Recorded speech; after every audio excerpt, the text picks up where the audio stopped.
For latest physics course of class 12th, download our app. Link is in description box. तो कोई भी close surface हो उससे पास होने वाला जो इलेक्ट्रिक फ्लक्स होगा उसका फॉर्मूला क्या होगा Q बाई एप्सिलॉन नॉट। और टोटल इलेक्ट्रिक फ्लक्स को कैलकुलेट करने के लिए हम फॉर्मूला कौन सा यूज करेंगे, integration E dot D S. अब जब हम इसको सॉल्व करेंगे और E की वैल्यू को हम कैलकुलेट करेंगे तो डिफरेंट टाइप की जो चार्ज के डिस्ट्रीब्यूशन होते हैं, जैसे मान लो एक वायर को चार्ज कर दिया, एक मेटल की शीट है या कोई नॉन कंडक्टिंग शीट है उसको इलेक्ट्रिकली चार्ज कर रखा है, तो उसके आसपास कितना इलेक्ट्रिक फील्ड होगा उसको हम कैलकुलेट कर सकते हैं। तो उसके लिए क्या करेंगे, हम इसको सॉल्व करेंगे, इस इक्वेशन को सॉल्व करना है। ठीक है, ये तो बेसिक मेथड है इलेक्ट्रिक फ्लक्स कैलकुलेट करने का, और ये गॉसेस लॉ के अकॉर्डिंग इलेक्ट्रिक फ्लक्स कैलकुलेट करने का फॉर्मूला है। दोनों को इक्वल पुट करके सॉल्व करोगे तो क्या आएगा, ई की वैल्यू निकल के आ जाएगी। ई मतलब इलेक्ट्रिक फील्ड, ठीक है ना, electric field due to infinite long plane sheet. ठीक है, इसके लिए भी वही आपको क्या यूज करना है, गॉसेस लॉ यूज करना है। तरीका वैसा सही रहेगा। आपको क्या दे रखा है, एक प्लेन शीट दे रखी है, लेकिन उसका साइज क्या है, इनफाइनाइट है। इनफाइनाइट का मतलब क्या है, बहुत बड़ी शीट है, और उसके आसपास कहीं पे आपको इलेक्ट्रिक फील्ड फाइंड करना है। तो बहुत बड़ी शीट है तो उसको हम यहाँ पे ड्रॉ कर लेते हैं। उसका एक छोटा सा पोर्शन लेंगे, बहुत बड़ी है तो इसका मतलब पूरा का पूरा उसको आप ड्रॉ नहीं कर सकते। उसका एक छोटा सा पोर्शन हमने क्या लिया, कंसिडर कर लिया, और उसको चार्ज कर रखा है हमने। उस पर पॉजिटिव चार्ज है।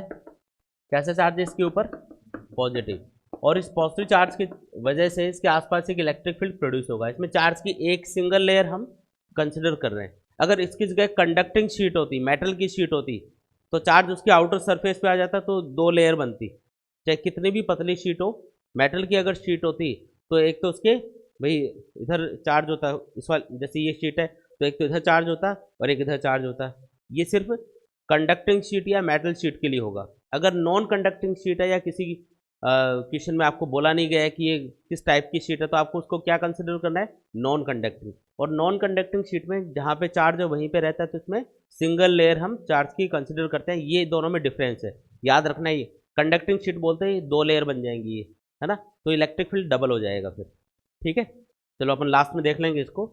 अभी हमने क्या कंसिडर किया है, एक नॉन कंडक्टिंग शीट है जिसको चार्ज कर रखा है, और इस शीट की सरफेस चार्ज डेंसिटी है सिग्मा।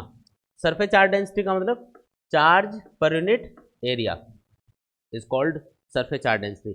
इस शीट के यूनिट एरिया पे जो चार्ज है उसको हम क्या बोलेंगे, सिग्मा। ठीक है, सरफेस चार्ज डेंसिटी।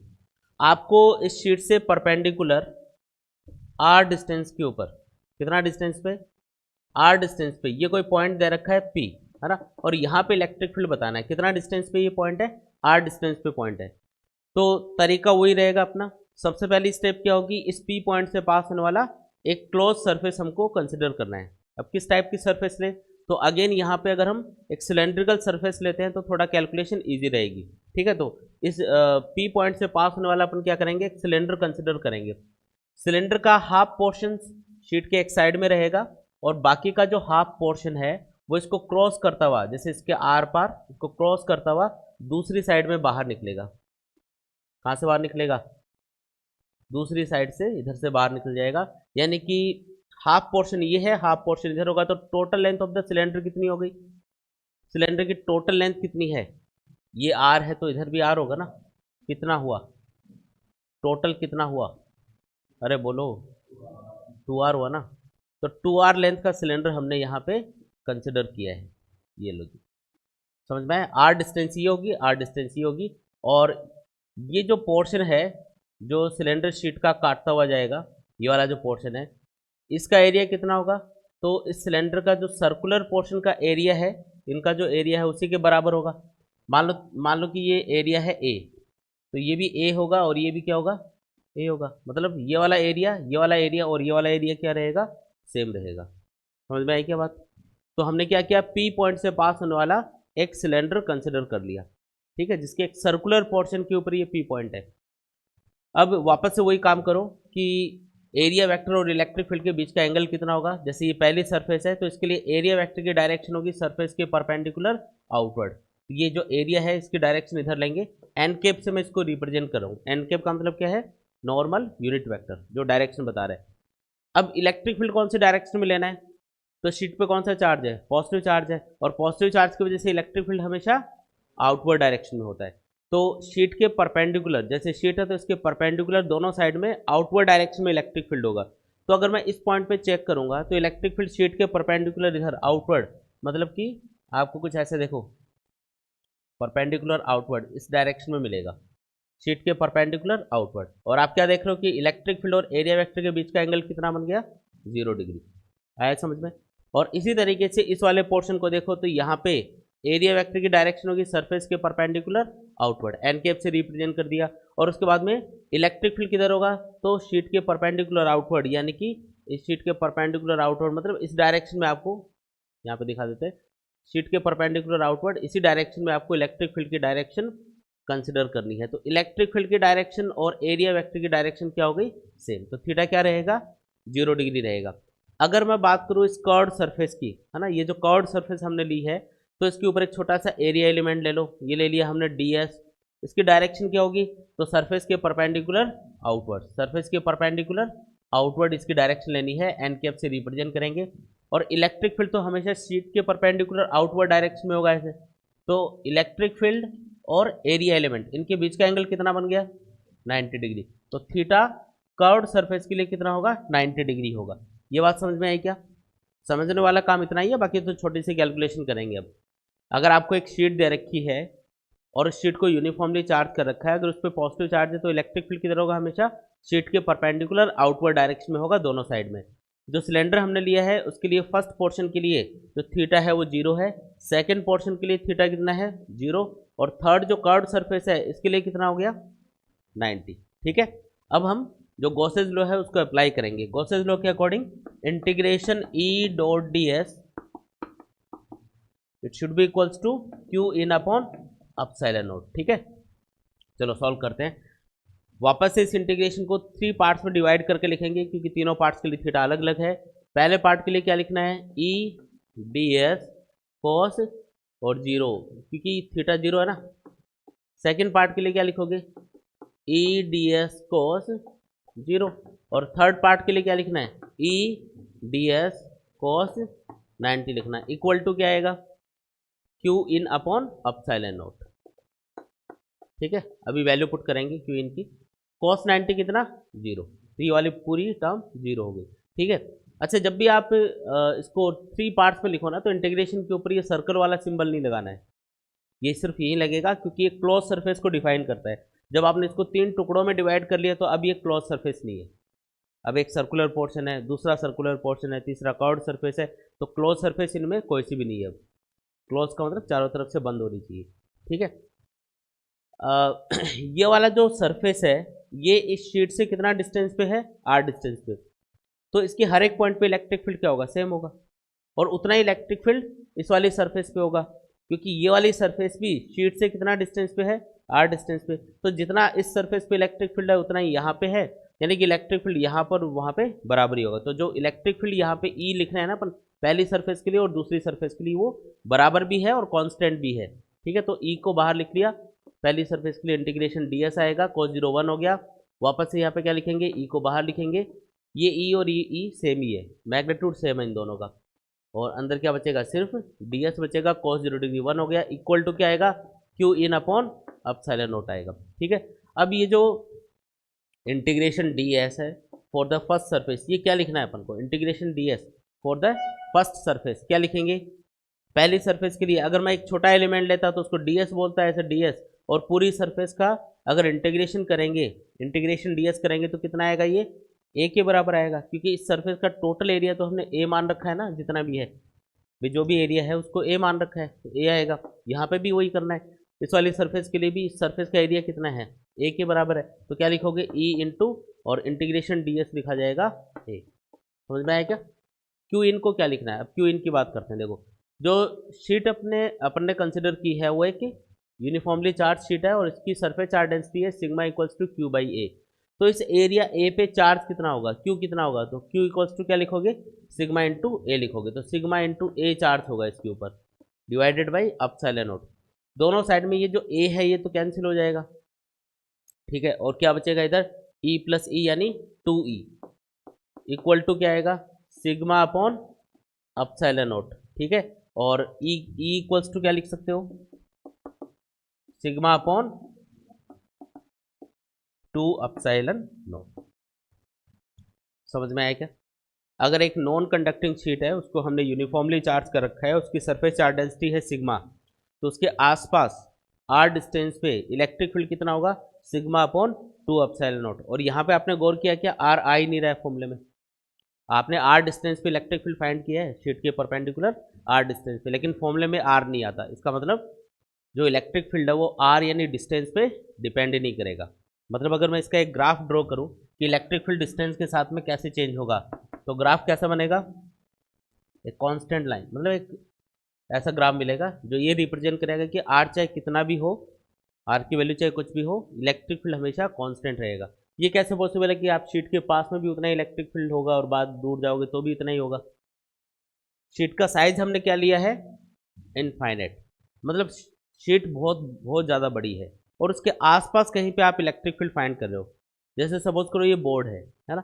ये जो बोर्ड है, अगर मैं इसके आसपास 1 मिलीमीटर 2 मिलीमीटर डिस्टेंस पे इलेक्ट्रिक फील्ड फाइंड करूं, तो 1 मिलीमीटर 2 मिलीमीटर की कंपैरिजन में इस शीट का साइज, इस बोर्ड का साइज क्या है? इनफाइनाइट ही हो गया एक तरह से, बहुत बड़ा है। इसलिए 1 मिलीमीटर डिस्टेंस पे चेक करो या 2 मिलीमीटर या 5 मिलीमीटर, इलेक्ट्रिक फील्ड क्या आएगा? सेम ही आएगा। तो इसका मतलब ये है कि डिपेंड नहीं करने का मतलब क्या, अगर शीट फाइनाइट लेंथ की होती है ना, मतलब छोटी शीट है और उसके आसपास कहीं पे इलेक्ट्रिक फील्ड फाइंड करो, तब तो डिस्टेंस के ऊपर इलेक्ट्रिक फील्ड डिपेंड करेगा ही करेगा। अभी इसलिए नहीं कर रहा क्योंकि शीट बहुत बड़ी है। ठीक है, समझ में आया ये? यहाँ पे इलेक्ट्रिक फील्ड को वेक्टर फॉर्म में लिखना है तो क्या करोगे? तो इलेक्ट्रिक फील्ड कौन से डायरेक्शन में है? यहाँ पे एन कैप के लूँगा, इधर भी एन कैप के लूँगा, तो एन कैप से मल्टीप्लाई कर दो इसको, ये वेक्टर फॉर्म में आ जाएगा फॉर्मूला।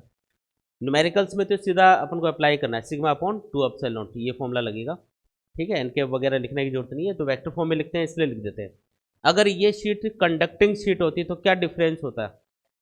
दो दो शीट बन जाती है ना, फिर ऐसी सिंगल लेयर की बजाय आपको 2 लेयर कंसिडर करनी होती और दोनों की सरफेस चार्ज डेंसिटी बराबर होती है ना, सिग्मा और सिग्मा।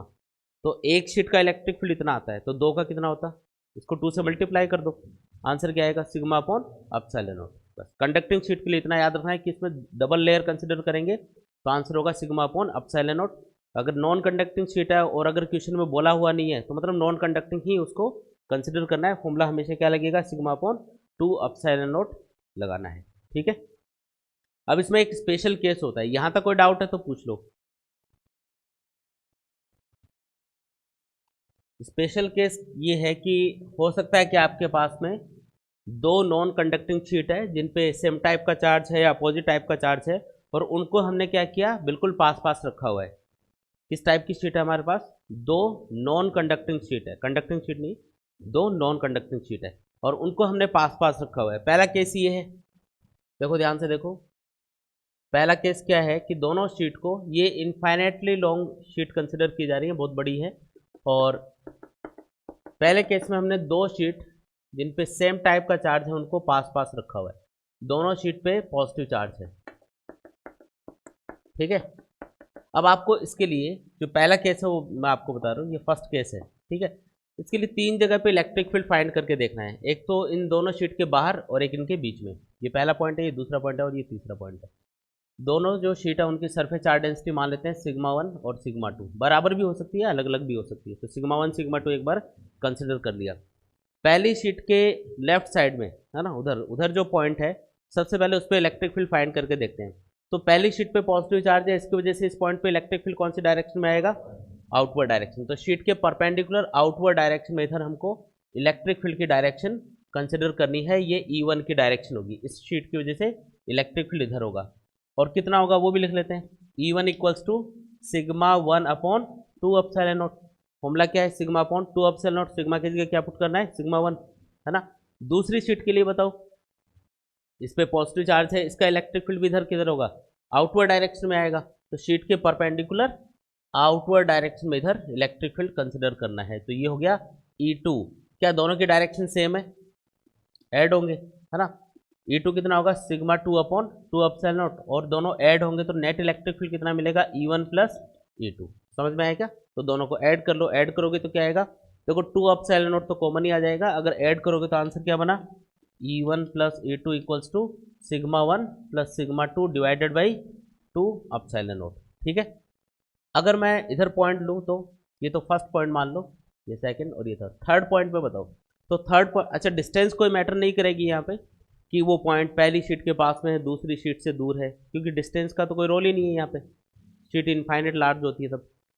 अब थर्ड पॉइंट के ऊपर पहली शीट की वजह से इलेक्ट्रिक फील्ड आउटवर्ड इधर आएगा, है ना, इसको E1 बोल दिया, और दूसरी शीट की वजह से आउटवर्ड इधर मतलब सेम डायरेक्शन में आएगा, तो ये इलेक्ट्रिक फील्ड भी क्या होगा, ऐड होगा। तो E1 प्लस E2 यानी कि इतना ही इलेक्ट्रिक फील्ड आपको शीट के मतलब दूसरी शीट के राइट साइड में भी मिलेगा, फॉर्मूला सेम लगेगा। लेकिन अगर बीच में कैलकुलेट करोगे तो बीच में देखो, पहली शीट के लिए इलेक्ट्रिक फील्ड आउटवर्ड इधर होगा E1, लेकिन दूसरी शीट के लिए आउटवर्ड इधर डायरेक्शन बनेगी। इसका मतलब इलेक्ट्रिक फील्ड क्या हो गया, अपोजिट डायरेक्शन में हो गया। अपोजिट हो गया तो क्या होगा, कैंसिल होगा।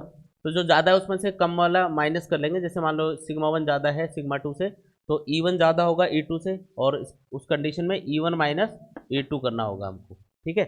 और माइनस करोगे तो यहाँ पे माइनस का सिंबल लग जाएगा, यानी E1 माइनस E2 कितना होगा, sigma 1 minus sigma 2 upon 2 epsilon not. ये आपको नेट इलेक्ट्रिक फील्ड मिलेगा, ठीक है। तो ये तो पहला केस हुआ कि इसके बाहर और इसके बीच में कितना इलेक्ट्रिक फील्ड होता है। तो यहाँ पे हमने क्या देखा कि दोनों शीट के बाहर इलेक्ट्रिक फील्ड ज़्यादा मिलेगा और बीच में आपको कम मिलेगा, क्योंकि बीच में सब्ट्रैक्ट हो रहा है, ठीक है। अगर मैं दूसरा केस कंसिडर करूँ, ये एक पैरेलल प्लेट कैपेसिटर वाला भी केस होता है। आगे आप अपन पढ़ेंगे पैरेलल प्लेट कैपेसिटर के बारे में, जिसमें दो चार्ज प्लेट्स होती हैं जिनके ऊपर अपोजिट टाइप का चार्ज होता है। दोनों शीट्स पे कैसे चार्ज होगा, अपोजिट टाइप का चार्ज होगा। मान लेते हैं पहली शीट की सरफेस चार्ज डेंसिटी है सिग्मा 1 और दूसरी की है माइनस सिग्मा 2। माइनस सिंबल क्या बता रहा है कि इसकी सरफेस चार्ज डेंसिटी नेगेटिव है, मतलब इस पर नेगेटिव चार्ज है, ठीक है। वापस से 3 पॉइंट ले लो, पहला पॉइंट, ये दूसरा पॉइंट और तीसरा पॉइंट। पहले पॉइंट के लिए बताओ, इलेक्ट्रिक फील्ड पहली शीट की वजह से किधर होगा, आउटवर्ड डायरेक्शन में, ये हो गया E1, और दूसरी शीट पे नेगेटिव चार्ज है तो उसकी तरफ इलेक्ट्रिक फील्ड लेना है, इनवर्ड डायरेक्शन में होगा, शीट की तरफ होगा, ये E2 है, और दोनों क्या होंगे, आपस में कैंसिल होंगे। तो E1 माइनस E2 यानी कि बाहर जो इलेक्ट्रिक फील्ड मिलेगा ना, इधर दोनों शीट के बाहर, वो इलेक्ट्रिक फील्ड आपस में सब्ट्रैक्ट होगा, यानी कम मिलेगा। थर्ड पॉइंट के लिए भी ऐसा ही होगा, पहली शीट की वजह से इलेक्ट्रिक फील्ड होगा आउटवर्ड इधर। ये डायरेक्शन तो समझ में आ रही है क्या आपको, कैसे चेक करते हैं अपन। पॉजिटिव चार्ज के लिए हमेशा आउटवर्ड लेना है इलेक्ट्रिक फील्ड, नेगेटिव के लिए इनवर्ड। जैसे इस पर नेगेटिव है तो इसकी तरफ लेंगे इलेक्ट्रिक फील्ड, ये हो गया E2, और दोनों अभी भी क्या होंगे, कैंसिल होंगे। तो आंसर क्या आएगा, E1 माइनस E2 आएगा। आया क्या समझ में। तो ये E1 माइनस E2 मतलब आपको कम इलेक्ट्रिक फील्ड मिलेगा दोनों शीट के बाहर। लेकिन बीच में अगर आप कैलकुलेट करोगे तो पहली शीट के परपेंडिकुलर आउटवर्ड इधर इलेक्ट्रिक फील्ड होगा, और दूसरी शीट के लिए जो इलेक्ट्रिक फील्ड होगा वो किधर होगा, शीट की तरफ होगा। तो दोनों इलेक्ट्रिक फील्ड क्या आ गए, सेम डायरेक्शन में आ गए। ये दोनों इलेक्ट्रिक फील्ड एक ही डायरेक्शन में आ गए। इलेक्ट्रिक फील्ड अगर एक ही डायरेक्शन में है तो नेट इलेक्ट्रिक फील्ड कितना मिलेगा बीच में, ये मिलेगा E1 प्लस E2, जो कि होगा sigma 1 plus sigma 2 upon 2 epsilon not. समझ में आया कि ये आंसर होगा। अब यहाँ पे स्पेशल केस क्या होता है कैपेसिटर वाले केस में, कि कैपेसिटर पे दोनों जो प्लेट्स होती है उनका एरिया बराबर होता है और उन पे चार्ज बराबर होता है, इसलिए उनकी सरफेस चार्ज डेंसिटी भी इक्वल होती है। दोनों जो शीट होगी ना इसमें, जिन पे एक पे पॉजिटिव चार्ज है एक पे नेगेटिव चार्ज है, उनकी सरफेस चार्ज डेंसिटी बराबर होती है। मान लो दोनों शीट की सरफेस चार्ज डेंसिटी है सिग्मा, तो यहाँ पे भी सिग्मा पुट करोगे, यहाँ पे भी सिग्मा पुट करोगे, तो आंसर क्या आएगा, 2 सिग्मा अपॉन 2 एप्सिलॉन नॉट, यानी कि सिग्मा अपॉन एप्सिलॉन नॉट। तो ये फॉर्मूला हम डायरेक्टली यूज़ करेंगे कैपेसिटर वाले टॉपिक में, वहाँ पे अपन वापस से इसको डिराइव नहीं करेंगे कि ऐसा आया। आपको याद रखना है कि फॉर कैपेसिटर क्या होगा, सिग्मा 1 और सिग्मा 2 बराबर होगा सिग्मा के। तो इलेक्ट्रिक फील्ड जो बीच में मिलेगा वो कितना मिलेगा, सिग्मा अपॉन एप्सिलॉन नॉट मिलेगा, ठीक है। ये जो लिखा हुआ ना शीट में, मतलब ये सेकंड केस लिखा उसके साइड में लिख दो ये, ताकि याद आ जाए कि कैपेसिटर में इसको यूज़ करना है। चलो पेज नंबर 44 पे जो आपको क्वेश्चन दे रखा है वो क्या है, the surface charge density on an infinite conducting plate. देखो कंडक्टिंग प्लेट बोला इसने, मतलब एक मेटल की शीट हमको कंसिडर करनी है जिसमें दोनों साइड पे चार्ज होगा, और आपको सरफेस चार्ज डेंसिटी कितनी दे रखी है, 4 × 10⁻⁻⁶ कूलम पर metre square. A charge of 2 × 10⁻⁻⁶ coulomb is kept near the plate, what would be the value of electric force acting on the charge. बिल्कुल आसान सा क्वेश्चन है। एक शीट है, उसको चार्ज कर रखा है, पॉजिटिव चार्ज इसने बोला, सरफेस चार्ज डेंसिटी कैसी दे रखी है, पॉजिटिव, इसका मतलब इस पर पॉजिटिव चार्ज है। कितना है सरफेस चार्ज डेंसिटी, तो क्वेश्चन में गिवन है 4 × 10⁻⁻⁶ कूलाम पर मीटर स्क्वायर। ठीक है, इसके पास में हमने कोई चार्ज रखा हुआ है Q, जो कि है -2 × 10⁻⁻, कितना है 10⁻⁻�6 कूलाम। ये चार्ज हमने यहाँ पे रख दिया।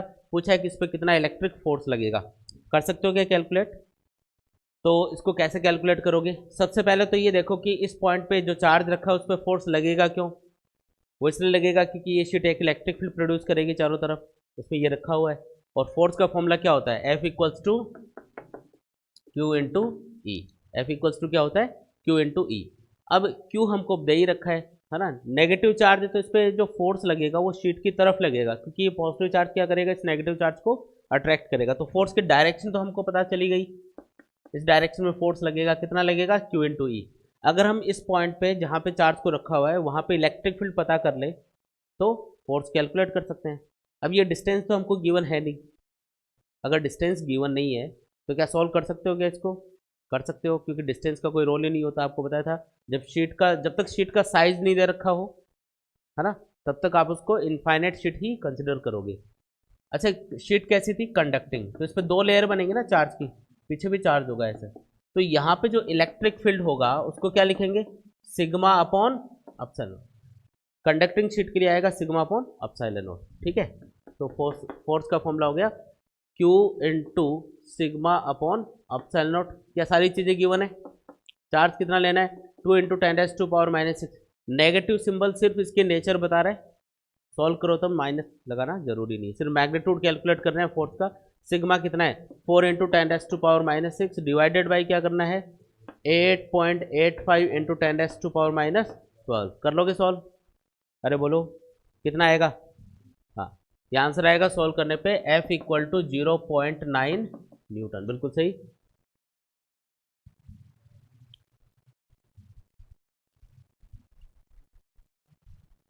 पेज नंबर 46 पे देखो, पेज नंबर 46 पे आपको एक टॉपिक दे रखा है कि अगर हम एक रिंग को चार्ज कर दें, एक रिंग है हमारे पास, सर्कुलर रिंग है, और उसको हमने क्या किया, इलेक्ट्रिकली चार्ज कर दिया। आपको उसकी एक्सिस के ऊपर कोई पॉइंट है वहाँ पे इलेक्ट्रिक फील्ड बताना है। ठीक है, तो केस क्या है, ध्यान से देखो, ये कोई रिंग है और इसको हमने यूनिफॉर्मली चार्ज कर दिया है। आपको इस रिंग की एक्सिस के ऊपर किसी पॉइंट के ऊपर इलेक्ट्रिक फील्ड फाइंड करके बताना है। ये इसका सेंटर है, रेडियस मान लेते हैं R, और इसकी एक्सिस के ऊपर, एक्सिस ये वाली लाइन होती है, तो इस एक्सिस के ऊपर ये कोई पॉइंट है x डिस्टेंस के ऊपर, जहाँ पे आपको इलेक्ट्रिक फील्ड कैलकुलेट करके बताना है। जो रिंग है उसके ऊपर टोटल चार्ज हमको गिवन है, कितना चार्ज है इसके ऊपर, Q, है ना। इस रिंग के ऊपर टोटल चार्ज कितना है, Q। रिंग को आपने चार्ज कर दिया, रिंग की रेडियस है R, और इसके सेंटर से x डिस्टेंस के ऊपर, एक्सिस के अलोंग ये कोई पॉइंट है P, जहाँ पे आपको इलेक्ट्रिक फील्ड फाइंड करना है। कैसे फाइंड करोगे? तो बिल्कुल आसान सा टॉपिक है। हम क्या करेंगे, देखो यहाँ पे आपको एक सिमेट्री दिख रही होगी डायग्राम में, और जब भी एक सिमेट्री आपको दिखे ना तो थोड़ी कैलकुलेशन ईजी हो जाती है अपने लिए। हम यहाँ पे क्या करेंगे कि ऊपर यहाँ पे एक छोटा सा एलिमेंट लेंगे, लेंथ का एक छोटा सा एलिमेंट लेंगे dl, और उस dl एलिमेंट पे चार्ज होगा dq। ठीक है, एक स्मॉल लेंथ एलिमेंट ले लिया अपने, dl कोई छोटी सी एक लेंथ कंसिडर की, उस पर चार्ज कितना है dq। और वैसे एक एलिमेंट इस रिंग के डायमेट्रिकली अपोजिट, मतलब यहाँ पे लेना है, समझ में आया क्या? ये भी कितनी लेंथ का एलिमेंट है dl, और इस पर भी चार्ज कितना होगा, सेम होगा, क्योंकि चार्ज इस रिंग के ऊपर यूनिफॉर्मली डिस्ट्रीब्यूटेड है। तो यहाँ पे और यहाँ पे अगर सेम लेंथ एलिमेंट लोगे तो चार्ज क्या रहेगा, उस पर बराबर ही आएगा, यूनिफॉर्मली डिस्ट्रीब्यूट है ना चार्ज। यहाँ पे P पॉइंट पे आपको इलेक्ट्रिक फील्ड बताना है इस रिंग की वजह से। तो सबसे पहले हम इन दोनों एलिमेंट्स की वजह से इलेक्ट्रिक फील्ड फाइंड करके देखेंगे, और ये चेक करेंगे कि क्या कुछ पोर्शन कैंसिल हो रहा है या पूरा का पूरा इलेक्ट्रिक फील्ड ऐड हो रहा है इन दोनों एलिमेंट्स का। तो सबसे पहले तो आपको डिस्टेंस की ज़रूरत पड़ेगी। तो पहले ये बताओ कि ये जो एलिमेंट है इससे इस पॉइंट की डिस्टेंस कितनी है, ये वाली डिस्टेंस बताओ। ये कितना है, ये कितना है x, ये कितना है r, तो ये कितना होगा, पाइथागोरस थ्योरम लगा दो, r² + x²। और ये वाली डिस्टेंस भी कितनी होगी, समझ रहे हो बात, ये वाली डिस्टेंस भी कितनी होगी, ये r होगा, ये x होगा, तो √r² + x²। आया क्या समझ में? तो हमारे पास ये दोनों डिस्टेंस आ गई। अब P पॉइंट के ऊपर, अब एक चीज़ और नोटिस करो कि P पॉइंट के ऊपर इन दोनों एलिमेंट्स का जो इलेक्ट्रिक फील्ड है वो मैग्नीट्यूड में बराबर आएगा, बताओ क्यों? क्योंकि इस चार्ज की वैल्यू और इस चार्ज की वैल्यू बराबर है, मैग्नीट्यूड सेम है ना दोनों चार्जेस का, और पॉइंट की इन दोनों चार्जेस से डिस्टेंस भी बराबर है। इसका मतलब इस पॉइंट के ऊपर इन दोनों चार्ज का इलेक्ट्रिक फील्ड मैग्नीट्यूड में सेम रहेगा, चार्ज से बराबर डिस्टेंस है इसलिए, और चार्ज भी बराबर मैग्नीट्यूड के हैं, तो इलेक्ट्रिक फील्ड कितना होगा, तो उसको मैं डी ई लिख देता हूँ। इसका इलेक्ट्रिक फील्ड और इसका इलेक्ट्रिक फील्ड क्या है, डी। चलो थोड़ा अलग करने के लिए एक काम करते हैं कि जो डी एल एलिमेंट है ना, इसकी वजह से जो इलेक्ट्रिक फील्ड है उसको डी ई डैश बोल देते हैं, ये वाला जो एलिमेंट है, और इस एलिमेंट को नाम देते थे डी एल डैश। समझ में आया क्या? एक्चुअल में डी एल और डी एल डैश क्या है, बराबर है। ठीक है, थोड़ा अलग, क्योंकि यहाँ पे जब ड्रॉ करेंगे ना तो उससे थोड़ा सिंपल रहेगा ये समझने के लिए। तो इस एलिमेंट का इलेक्ट्रिक फील्ड है यहाँ पे डी ई डैश, इसका इलेक्ट्रिक फील्ड है डी, और दोनों बराबर होंगे, कितना होगा, तो फॉर्मूला कौन सा लगाओगे, चार्ज से आर डिस्टेंस पे इलेक्ट्रिक फील्ड का फॉर्मूला कौन सा होता है, के क्यू बाई आर स्क्वायर। तो ये चार्ज है, जैसे ये मान लो, ये मान लो, चार्ज से ये जो डिस्टेंस है, इस डिस्टेंस के ऊपर इलेक्ट्रिक फील्ड होगा के, क्यू की जगह क्या लेना है, डी क्यू, चार्ज तो दोनों पे डी क्यू ही है, और डिस्टेंस का स्क्वायर कर दो, डिस्टेंस कितनी है, इसका स्क्वायर करोगे तो क्या आएगा, R square plus X square. ये बात समझ में आई क्या? दोनों एलिमेंट्स का इलेक्ट्रिक फील्ड बराबर है, कितना है, K into D Q upon R square plus X square.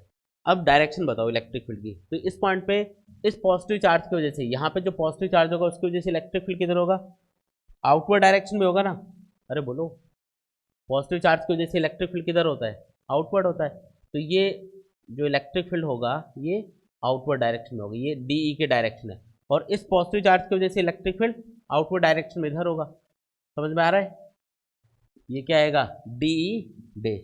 तो ये जो डी क्यू चार्ज है इसका इलेक्ट्रिक फील्ड इधर आउटवर्ड होगा, इस डी क्यू चार्ज का इलेक्ट्रिक फील्ड इधर आउटवर्ड होगा। अब आपको ये कैलकुलेट करना है कि इनका कोई भी कंपोनेंट, या ये ऐड होंगे या सब्ट्रैक्ट होंगे, तो कंपोनेंट लेके अगर आप इसको समझोगे तो थोड़ा आसानी से समझ में आएगा। मैंने यहाँ पे इन दोनों इलेक्ट्रिक फील्ड के कंपोनेंट्स लेने के लिए एक हॉरिजॉन्टल और एक वर्टिकल लाइन ड्रॉ करी, फिर मैंने मान लिया कि ये वाला एंगल है थीटा, है ना, मान लो कि ये वाला एंगल कितना है इस ट्रायंगल में, थीटा, तो ये नीचे वाला एंगल कितना बनेगा, ये भी तो थीटा ही बनेगा। अगर ये थीटा है तो इसके वर्टिकली अपोजिट ये वाला एंगल भी थीटा होगा, और इसके सामने ये वाला एंगल भी थीटा होगा, वर्टिकली अपोजिट एंगल। समझ में आया? अब आपको क्या करना है, इनके कंपोनेंट्स लेके चेक करना है। डी डैश का कंपोनेंट लो, तो थीटा से जुड़ा हुआ कंपोनेंट जो एक्सिस के अलोंग आएगा वो क्या होगा, D E dash cos theta, और दूसरे वाला कंपोनेंट जो इसके परपेंडिकुलर होगा वो क्या आएगा, D E dash sine theta. Very good. अब ये देखो डी ए इसके कंपोनेंट करो तो थीटा से जुड़ा हुआ कंपोनेंट इधर तो आएगा डी ई कॉस थीटा, और नीचे कौन सा आएगा, D E dash, sorry D E sine theta. अब डी और डी डैश बराबर हैं, तो डी साइन थीटा और डी डैश साइन थीटा ये क्या होंगे, इक्वल एंड अपोजिट, इसलिए कैंसिल, है ना। और सिर्फ एक्सिस के अलोंग वाले कंपोनेंट यानी डी कॉस थीटा और डी डैश कॉस थीटा ये ऐड होंगे, क्योंकि ये एक्सिस के अलोंग एक ही डायरेक्शन में है। तो यहाँ से हमको एक चीज़ समझ में आई कि अगर मैं इस रिंग के ऊपर अगर मैं डायमेट्रिकली अपोजिट दो एलिमेंट्स लेके चेक करता हूँ, तो उन एलिमेंट्स का जो इलेक्ट्रिक फील्ड पी पॉइंट पे आएगा उसका एक्सिस के अलोंग वाला कंपोनेंट तो ऐड होगा हमेशा, और एक्सिस के परपेंडिकुलर वाला कंपोनेंट हमेशा पेयर में कैंसिल होगा। तो कौन से वाले कंपोनेंट को आपको ऐड करना होगा, जो एक्सिस के अलोंग है, कौन से वाले, कोस वाले कंपोनेंट। ठीक है, तो अगर इस रिंग के ऊपर छोटे छोटे एलिमेंट्स ले लिए जाएं D L D L D L, और उन सबका जो इलेक्ट्रिक फील्ड इस पॉइंट पे आएगा उसका सिर्फ एक्सिस के अलोंग वाला कंपोनेंट लेके हम ऐड कर लें, तो उससे हमारे पास क्या आएगा, टोटल इलेक्ट्रिक फील्ड आ जाएगा, क्योंकि एक्सिस के परपेंडिकुलर वाला कंपोनेंट तो हमेशा पेयर में कैंसिल होगा। समझ रहे हो? जैसे रिंग के ऊपर आपने ये दो एलिमेंट लिए, ऐसे डायमेट्रिकली अपोजिट दो दो एलिमेंट्स लेके सबका इलेक्ट्रिक फील्ड जब आप फाइंड करोगे तो सिर्फ एक्सिस वाले कंपोनेंट ऐड होंगे, है ना, ये एक्सिस के परपेंडिकुलर वाले कंपोनेंट कैंसिल। तो अगर आपको टोटल इलेक्ट्रिक फील्ड फाइंड करना है तो सिर्फ आपको कौन से वाले कंपोनेंट्स को ऐड करना है, कॉस थीटा वाले कंपोनेंट्स को जो एक्सिस के अलोंग हैं। ठीक है, सॉल्व कर लो इसको, ये आपका आंसर होगा। जैसे E इक्वल्स टू, अब मैं डी ई की वैल्यू यहाँ से पुट करूँगा K into D Q divided by R square plus X square into cos theta. Solve करो इसको। अब देखो के यहाँ पे कांस्टेंट है, इलेक्ट्रोस्टैटिक कांस्टेंट, आर भी कांस्टेंट होगा, आर और एक्स, क्योंकि आर क्या है, रेडियस ऑफ द रिंग, और ये एक्स क्या है, डिस्टेंस ऑफ द पॉइंट, ये दोनों ही कांस्टेंट है ना, पॉइंट की डिस्टेंस थोड़ी बदल दी है, तो एक्स भी कांस्टेंट है, आर भी कांस्टेंट है। कॉस थीटा क्या होगा, कॉस थीटा होगा, इस डायग्राम से देख लो, बेस अपॉन हाइपोटेनिस, यानी कि X upon under root of R square plus X square, जो कि कांस्टेंट होगा, क्योंकि एक्स कांस्टेंट है, आर कांस्टेंट है, तो ये कॉस थीटा मैं बाहर लिख रहा हूँ और इसकी वैल्यू पुट कर रहा हूँ यहाँ पे, ये आएगा R square plus X square power under root का मतलब पावर 1/2 ही तो होता है, इंटीग्रेशन डी क्यू। ठीक है, चलो बताओ, E equals to K into X divided by क्या आएगा, R square plus X square, power कितनी लगा दूँ 3/2 इंटू इंटीग्रेशन डी क्यू का मतलब क्या है, जैसे आपने ये डी क्यू चार्ज दिया, ऐसे आप D Q D Q D Q करके आप पूरी रिंग के ऊपर चार्ज लोगे तो सबका सम कितना आएगा, इंटीग्रेशन कितना आएगा, क्यू के बराबर आएगा, टोटल चार्ज जितना भी होगा रिंग के ऊपर। तो ये अपना आंसर हो गया। अब के को आप चाहो तो वापस से 1/4 पाई एप्सिलॉन नॉट लिख सकते हो, क्योंकि इसी फॉर्मेट में आंसर लिखा हुआ है शीट के अंदर, और ये एक्स आएगा और एक क्या आएगा, क्यू आएगा, डिवाइडेड बाई आएगा R square plus X square power 3/2। ये आ गया नेट इलेक्ट्रिक फील्ड इस रिंग की वजह से एक्सिस के ऊपर। अगर आपको इस रिंग के सेंटर पे इलेक्ट्रिक फील्ड पूछ ले तो कितना होगा, सेंटर के लिए एक्स की वैल्यू क्या होगी, 0। भाई अगर सेंटर पे ही पॉइंट होता तो एक्स की वैल्यू क्या हो जाती, 0। सेंटर पे अगर आपको सेंटर पे इलेक्ट्रिक फील्ड पूछा जाए तो कितना होगा, तो सेंटर के लिए एक्स की वैल्यू 0 पुट करोगे तो यहाँ पे भी तो एक्स है, तो ये भी 0 होगा, ये भी 0 होगा, तो यहाँ 0 से मल्टीप्लाई होते ही 0 हो जाएगा, मतलब सेंटर पे इलेक्ट्रिक फील्ड 0 रहेगा। इस रिंग के सेंटर पे कोई इलेक्ट्रिक फील्ड नहीं होगा, सेंटर से दूर जाओगे तो इलेक्ट्रिक फील्ड बनेगा कुछ इस फॉर्मूले के अकॉर्डिंग। ठीक है, बहुत ही आसान टॉपिक है। क्या नाम है टॉपिक का, electric field due to non conducting sphere. आपको एक नॉन कंडक्टिंग स्फेयर दे रखा है, नॉन कंडक्टिंग मतलब जिसमें चार्ज फ्लो नहीं हो सकता। ठीक है, तो चार्ज अगर फ्लो नहीं हो सकता तो जहाँ पे चार्ज है वहीं का वहीं रहेगा। ये एक सपोज करो एक नॉन कंडक्टिंग स्फेयर है और इसको हमने इलेक्ट्रिकली चार्ज कर रखा है और इसके पूरे वॉल्यूम में चार्ज है, नॉन कंडक्टिंग स्फेयर है और इसके पूरे वॉल्यूम में क्या है, चार्ज यूनिफॉर्मली डिस्ट्रीब्यूटेड है। टोटल चार्ज मान लेते हैं इसके अंदर क्यू, कितना चार्ज है इसके अंदर, टोटल क्यू चार्ज है। आपको इसकी रेडियस भी दे रखी है, सपोज करो इसकी रेडियस है कैपिटल आर, और आपको इसके बाहर, इसके सरफेस पे और इसके अंदर 3 जगह पे इलेक्ट्रिक फील्ड फाइंड करके बताना है। और उसके लिए हम क्या यूज़ करेंगे, गॉसेज लॉ यूज़ करेंगे। बिल्कुल आसान सा डेरिवेशन है 5 मिनट का। ये देखो, सबसे पहले क्या करना है, मान लो इसके बाहर आपको इलेक्ट्रिक फील्ड फाइंड करना है। पहला पॉइंट हमने लिया आउटसाइड द स्फेयर। कहाँ लिया पॉइंट, आउटसाइड द स्फेयर। मान लो इसके सेंटर से स्मॉल आर डिस्टेंस पे ये कोई पॉइंट है जहाँ पे हमको इलेक्ट्रिक फील्ड बताना है, पी पॉइंट है ये, तो स्मॉल आर की वैल्यू क्या ली है हमने, कैपिटल आर से ज़्यादा ली है इसका। ठीक है, अब आपको इस पी पॉइंट पे इलेक्ट्रिक फील्ड बताना है। सबसे पहला काम क्या करोगे, इस पी पॉइंट से पास होने वाला एक क्लोज सरफेस कंसिडर करोगे, जिसको क्या बोलते हैं हम लोग, गॉसियन सरफेस। क्या बोलते हैं उसको, गॉसियन सरफेस। तो इस पी पॉइंट से पास होने वाला एक क्लोज सरफेस हमने यहाँ पे कंसिडर कर दिया, ये लो जी, ये क्लोज सरफेस हो गया। अब इस क्लोज सरफेस के अंदर पूरा का पूरा स्फेयर आ गया, इसका मतलब इस क्लोज सरफेस के अंदर चार्ज कितना है, क्यू। ठीक है, अब पहली स्टेप ये रहेगी कि आपको ये चेक करना होगा कि क्लोज सरफेस के ऊपर अगर आप एक छोटा सा एरिया एलिमेंट लोगे तो उस एरिया एलिमेंट की डायरेक्शन और इलेक्ट्रिक फील्ड की डायरेक्शन के बीच का एंगल कितना होगा। क्योंकि यहाँ पे स्फेयर के अंदर कौन सा चार्ज है, पॉजिटिव, तो इसकी वजह से जो इलेक्ट्रिक फील्ड प्रोड्यूस होगा चारों तरफ वो कौन सी डायरेक्शन में होगा, आउटवर्ड डायरेक्शन में होगा। ठीक है, तो इस पॉइंट पे अगर मैं एक छोटा सा एरिया एलिमेंट लूँ डी एस, तो इसकी डायरेक्शन होगी सरफेस के परपेंडिकुलर आउटवर्ड। ठीक है, और जो इलेक्ट्रिक फील्ड है वो इस स्फेयर के चारों तरफ ऐसे बाहर की तरफ होगा, तो इलेक्ट्रिक फील्ड भी आप देखोगे तो इसी डायरेक्शन में आएगा इसका। समझ रहे हो बात। तो इलेक्ट्रिक फील्ड की डायरेक्शन और एरिया एलिमेंट की डायरेक्शन के बीच का एंगल कितना हो गया, 0 डिग्री हो गया। अगर मैं यही एलिमेंट यहाँ पे लेता तो उस एरिया एलिमेंट की डायरेक्शन और जो स्फेयर की वजह से इलेक्ट्रिक फील्ड होता वो अगेन क्या आते, सेम डायरेक्शन में आते, तो थीटा तब भी 0 रहता है। यानी कि पूरी की पूरी क्लोज सरफेस के लिए जो इलेक्ट्रिक फील्ड और एरिया वेक्टर के बीच का एंगल है वो हमेशा 0 रहेगा। तो अब गॉसेस लॉ अप्लाई करो, integration E dot D S equals to क्या लिखना है, Q in upon epsilon naught. तो क्यू इन की वैल्यू तो यहाँ पे कैपिटल क्यू के बराबर होगी, क्योंकि पूरा का पूरा स्फेयर इस क्लोज सरफेस के अंदर ही है। तो क्यू इन की वैल्यू तो पता चल गई अपन को। इसको ओपन करो, ई डॉट डी एस को क्या आएगा, E D S cos theta. ठीक है, इक्वल टू क्यू इन की वैल्यू कैपिटल क्यू है। ठीक है, क्यू अपॉन एप्सिलॉन नॉट लिख दिया हमने। यहाँ पे पूरी की पूरी जो सरफेस है क्लोज सरफेस, इसका हर एक पॉइंट इस स्फीयर से बराबर डिस्टेंस पे होगा चारों तरफ। तो इसका मतलब इस क्लोज सरफेस के हर एक पॉइंट पे इलेक्ट्रिक फील्ड क्या होगा, बराबर होगा। अगर बराबर होगा तो ई यहाँ पे कांस्टेंट है, मतलब पूरी सरफेस के लिए। तो इंटीग्रेशन इंटीग्रेशन के अंदर क्या बचेगा, सिर्फ ds बचेगा। थीटा की वैल्यू कितनी पुट करनी है यहाँ पे, 0। तो cos 0 डिग्री कितना बनेगा, 1 बनेगा। तो ये इक्वल आ जाएगा q अपॉन एप्सिलॉन नॉट के। तो यहाँ से अगर मैं इंटीग्रेशन ds की वैल्यू पुट करूँ तो इंटीग्रेशन ds का मतलब है इस क्लोज सरफेस का टोटल एरिया, क्योंकि एक स्मॉल एलिमेंट का एरिया ds है, तो ऐसे स्मॉल एलिमेंट्स अगर आप सरफेस पे लोगे और सबका टोटल करोगे तो वो कितना आएगा, वो आएगा 4 पाई r स्क्वायर के बराबर। ठीक है, क्योंकि ये जो स्फेयर है इसकी रेडियस कितनी है, स्मॉल r, तो वो आएगा 4 पाई स्मॉल r स्क्वायर के बराबर।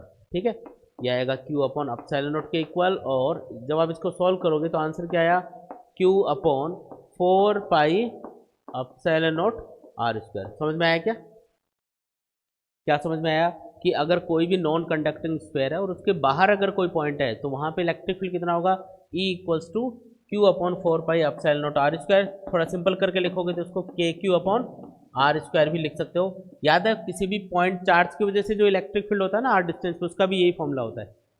एक पॉइंट चार्ज है उससे r डिस्टेंस पे इलेक्ट्रिक फील्ड का फॉर्मूला के क्यू बाई आर स्क्वायर। तो अगर मैं ये मान लूँ कि इस स्क्वायर का टोटल चार्ज इसके सेंटर पे है तो सेंटर से r डिस्टेंस पे इलेक्ट्रिक फील्ड कितना होगा, के क्यू बाई आर स्क्वायर। वही फॉर्मूला आ रहा है देखो, है ना। तो आप ये मान सकते हो अगर आपको बाहर कोई पॉइंट दे रखा है इस स्क्वायर से, तो जो स्क्वायर का टोटल चार्ज है वो उसके सेंटर पे भी कंसिडर किया जा सकता है, क्योंकि आंसर सेम आता है, ऐसा मान सकते हैं अपन। ये जो पॉइंट चार्ज का कॉन्सेप्ट है ना वो यही है कि टोटल चार्ज अगर ऑब्जेक्ट के सेंटर पे मान लिया जाए तो उससे कैलकुलेशन आसान हो जाती है और उसको हम बोलते हैं फिर पॉइंट चार्ज। ठीक है, चलो एक चीज़ हमने कैलकुलेट कर ली। अगर आपको इस स्फेयर की सरफेस पे इलेक्ट्रिक फील्ड पूछा जाता तो क्या करते, तो स्फेयर की सरफेस पे इलेक्ट्रिक फील्ड फाइंड करने के लिए जस्ट सरफेस से बाहर एक क्लोज सरफेस हम कंसिडर कर लेते।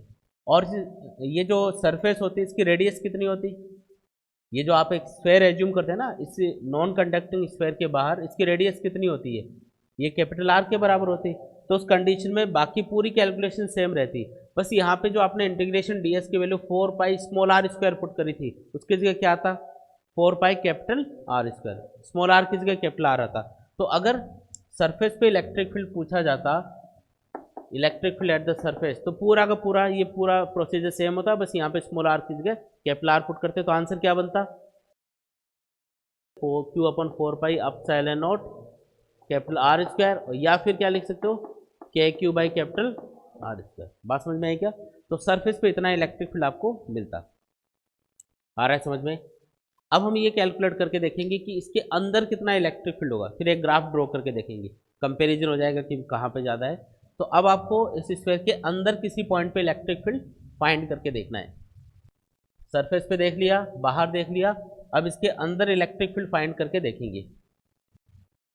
देखो अगेन एक नॉन कंडक्टिंग स्फीयर लिया, यूनिफॉर्मली चार्ज है।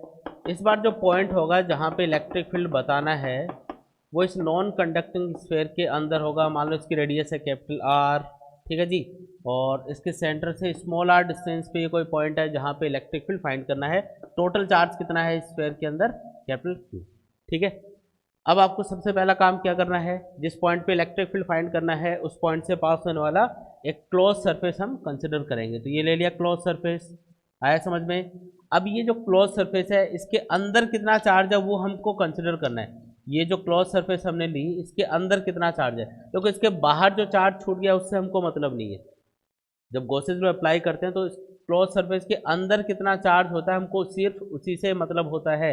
ये वाला चार्ज कितना होगा, मान लेते हैं कि ये चार्ज है क्यू डैश, कितना होगा ये कैलकुलेट कर लेते हैं। देखो इस पूरे स्फेयर के अंदर है ना टोटल चार्ज कितना है, कैपिटल क्यू।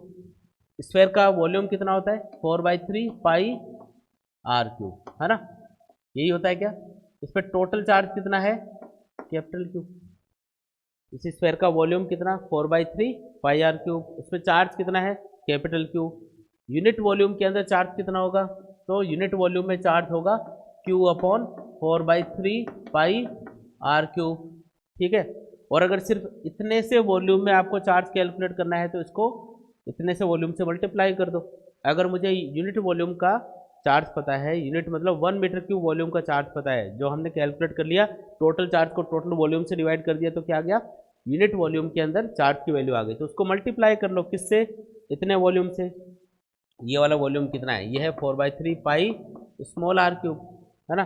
तो इतने से मल्टीप्लाई करोगे तो अपने पास क्यू डैश आ जाएगा। क्यू डैश कितना आएगा, क्यू अपॉन 4/3 पाई कैपिटल आर क्यूब इनटू क्या करना है, 4/3 पाई स्मॉल आर क्यूब। समझ में आ रहा है क्या, है ना। यूनिट वॉल्यूम का सॉल्व कर लो, फिर उससे जितना वॉल्यूम में कैलकुलेट करना है उससे मल्टीप्लाई कर लो। तो 4/3 पाई तो कैंसिल हो गया, आंसर क्या आया, Q dash equals to Q into small R cube upon capital R cube. ये आ गया अपने पास में क्यू इन, यानी कि इस क्लोज सरफेस के अंदर चार्ज की वैल्यू, जिसको हमने क्यू डैश से रिप्रेजेंट किया है। ठीक है, अब आपको गॉसेस लॉ अप्लाई करना है, छोटी सी कैलकुलेशन कर लेंगे। Integration E dot D S equal आएगा Q in upon epsilon naught के। अच्छा अगर यहाँ पे आप एक क्लोज सरफेस के ऊपर एक छोटा सा एलिमेंट लोगे तो इस एरिया एलिमेंट के डायरेक्शन, और क्योंकि इसके अंदर पॉजिटिव चार्ज है तो उसका जो इलेक्ट्रिक फील्ड है ये दोनों सेम डायरेक्शन में आएंगे। इलेक्ट्रिक फील्ड और एरिया एलिमेंट की डायरेक्शन क्या होगी, सेम। तो थीटा क्या लेना है, 0। थीटा भी तो यहाँ पे पुट करेंगे, तो ये आएगा E D S cos 0 equal to Q in upon epsilon naught. E को कांस्टेंट मान के बाहर लिख दो। क्यों भाई कांस्टेंट, क्यों, क्योंकि इस स्फीयर का हर एक पॉइंट सेंटर से बराबर डिस्टेंस पे है। तो एक मतलब आप ये बोल सकते हो कि एक सिमिलैरिटी है डायग्राम में, चारों तरफ एक जैसा सा ही है। तो सेंटर से r डिस्टेंस पे, बराबर डिस्टेंस पे इलेक्ट्रिक फील्ड क्या आएगा, बराबर आएगा। तो इस स्फीयर के हर एक पॉइंट पे इलेक्ट्रिक फील्ड बराबर होगा, इसलिए इसको कांस्टेंट मानेंगे। इंटीग्रेशन क्या बचेगा इसके अंदर, integration D S cos 0 degree यहाँ पे 1 हो गया, Q in upon epsilon not. अब बताओ इंटीग्रेशन डी एस की वैल्यू क्या है, इंटीग्रेशन डी एस का मतलब है इस स्फीयर का टोटल सरफेस एरिया कितना होगा, 4 पाई स्मॉल आर स्क्वायर, है ना। और ये बराबर आएगा, क्यू इन की वैल्यू यहाँ से पुट कर दो। क्यू इन को हमने क्यू डैश बोल रखा है, जो कि होगा Q small R cube upon capital R cube, और ये एप्सिलॉन नॉट भी आएगा नीचे। ठीक है, ये स्मॉल आर स्क्वायर यहाँ पे कैंसिल होगा, तो ये सिर्फ आर बचेगा इधर, स्मॉल आर। तो आंसर क्या आया, Q into small R upon 4 pi capital R cube into epsilon naught आया क्या। और अगेन आप इस 4 पाई एप्सिलॉन नॉट मतलब 1/4 पाई एप्सिलॉन नॉट को क्या लिख सकते हो, के। तो ये फॉर्मूला बन जाएगा E equals to K Q small R upon capital R cube. आया कि नहीं आया, ये आपका आंसर हो गया। और यहाँ पे क्या देख रहे हो आप कि कैपिटल आर, कैपिटल क्यू और के ये सब कांस्टेंट वैल्यूज है। तो जो इलेक्ट्रिक फील्ड है वो स्मॉल आर के डायरेक्टली प्रोपोर्शनल होगा, बाकी सब कांस्टेंट है। तो ई किसके डायरेक्टली प्रोपोर्शनल होगा, डिस्टेंस स्मॉल आर के। मतलब सेंटर पे अगर आपको इलेक्ट्रिक फील्ड फाइंड करना है तो सेंटर के लिए तो स्मॉल आर 0 हो गया, तो 0 पुट करोगे तो आंसर 0 आएगा, मतलब सेंटर पे कोई इलेक्ट्रिक फील्ड नहीं होगा। लेकिन जैसे जैसे सेंटर से दूर जाओगे स्मॉल आर बढ़ता जाएगा, और इलेक्ट्रिक फील्ड स्मॉल आर के डायरेक्टली प्रोपोर्शनल है, इसका मतलब इलेक्ट्रिक फील्ड भी बढ़ता जाएगा। कब तक बढ़ेगा, सरफेस तक। फिर सरफेस पे पहुंच गए, सरफेस से बाहर निकलोगे तो इलेक्ट्रिक फील्ड का फॉर्मूला होता है के क्यू बाई आर स्क्वायर, यानी कि आर बढ़ेगा तो इलेक्ट्रिक फील्ड घटेगा। तो ग्राफ कैसा बनेगा, इलेक्ट्रिक फील्ड और डिस्टेंस के बीच में, इलेक्ट्रिक फील्ड और डिस्टेंस के बीच में कैसा ग्राफ बनेगा, देखो सेंटर पे इलेक्ट्रिक फील्ड 0, आर की वैल्यू अगर 0 होगी तो इलेक्ट्रिक फील्ड भी 0 होगा। सेंटर से दूर जाओगे तो इलेक्ट्रिक फील्ड बढ़ता जाएगा, क्योंकि electric field is directly proportional to small R. कब तक बढ़ेगा, जब स्मॉल आर की वैल्यू कैपिटल आर के बराबर हो जाएगी तब तक बढ़ेगा, है ना, इंक्रीज होता रहेगा। फिर सरफेस से बाहर निकलोगे तो इलेक्ट्रिक फील्ड डिस्टेंस के स्क्वायर के इन्वर्सली प्रोपोर्शनल होगा, तब ये ऐसा ग्राफ आ जाएगा। क्या समझ में आया कि सेंटर पे 0 इलेक्ट्रिक फील्ड, सेंटर से दूर जाओगे नॉन कंडक्टिंग स्क्वायर के सेंटर से दूर जाओगे तो इलेक्ट्रिक फील्ड बढ़ेगा, सरफेस तक बढ़ता रहेगा और सरफेस पे मैक्सिमम होगा, उसके बाद में फिर घटना चालू हो जाएगा वो। ठीक है, तो इस तरीके का इलेक्ट्रिक फील्ड अपन को मिलता है। आया समझ में। डायरेक्शन बतानी हो इलेक्ट्रिक फील्ड को तो एन केप से या आर केप से मल्टीप्लाई कर लेते हैं अपन इसको। आर केप क्या होता है, जैसे मान लो यहाँ पे इलेक्ट्रिक फील्ड की डायरेक्शन देखनी है, यहाँ पे देखनी है, तो ये रेडियली आउटवर्ड है, रेडियस के अलोंग आउटवर्ड डायरेक्शन में, तो इसको आर केप से मल्टीप्लाई कर देते हैं डायरेक्शन बताने के लिए। जैसे यहाँ पे आर केप से मल्टीप्लाई कर दोगे तो ये वेक्टर फॉर्म में आ जाएगा फॉर्मूला। आर केप का मतलब है रेडियली आउटवर्ड डायरेक्शन में एक यूनिट वेक्टर जो डायरेक्शन को बताएगा। वैसे भी अपन अंदाजा लगा सकते हैं कि पॉजिटिव चार्ज है तो आउटवर्ड होगा इलेक्ट्रिक फील्ड, रेडियली आउटवर्ड चारों तरफ, और अगर नेगेटिव चार्ज होता है तो रेडियली इनवर्ड होता है ना। नेगेटिव चार्ज होगा तो यहाँ पे माइनस लग जाएगा ना, तो माइनस लगेगा। और यहाँ पे अगर आपने आर केप लिखा है तो उसका मतलब क्या होगा कि जो आर केप की डायरेक्शन है यानी कि रेडियल आउटवर्ड, उसके अपोजिट डायरेक्शन यानी कि इनवर्ड डायरेक्शन में इलेक्ट्रिक फील्ड की डायरेक्शन कंसिडर की जाएगी।